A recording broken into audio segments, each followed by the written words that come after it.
ഈ dragon fruit എങ്ങനെയാണ് നിങ്ങൾ കഴിക്കുന്നത്? പിച്ചാത്തി എടുത്ത് കട്ട് ചെയ്ത് ഇങ്ങനെ ഓരോരോ പീസായിട്ട് എടുത്ത് കഴിക്കും അല്ലേ? എങ്കിൽ ഇത് കഴിക്കാൻ വേണ്ടി ഞാൻ വേറൊരു ടെക്നിക്ക് പറഞ്ഞുതരാമേ. ഈ ഒരു ടെക്നിക്ക് നിങ്ങൾക്ക് അറിയാമായിരുന്നെങ്കിലും അറിഞ്ഞുകൂടായിരുന്നെങ്കിലും കമൻറ്റ് ചെയ്യണം കേട്ടോ. ഇതാ ഇതിനിടെ ഈ ഒരു ഭാഗത്തില്ലേ, ഇങ്ങനെ ജസ്റ്റ് ഇതാ ഇങ്ങനെ പിടിച്ചിട്ട് ഇതാ ഇങ്ങനെ ആക്കി കൊടുത്തതാ. നോക്കൂ, ജസ്റ്റ് തൊട്ടാൽ മതി കേട്ടോ, അപ്പോഴത്തേക്ക് ഇത് ഇങ്ങനെ ആയിക്കോളും.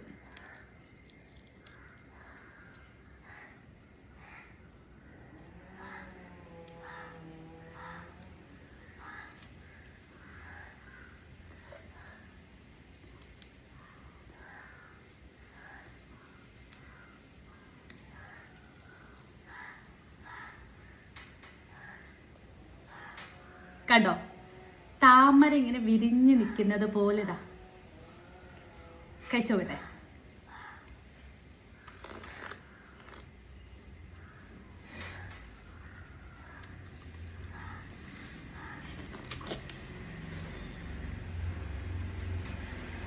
കമന്റ് ഒന്നും ആരും മറക്കണ്ട കേട്ടോ.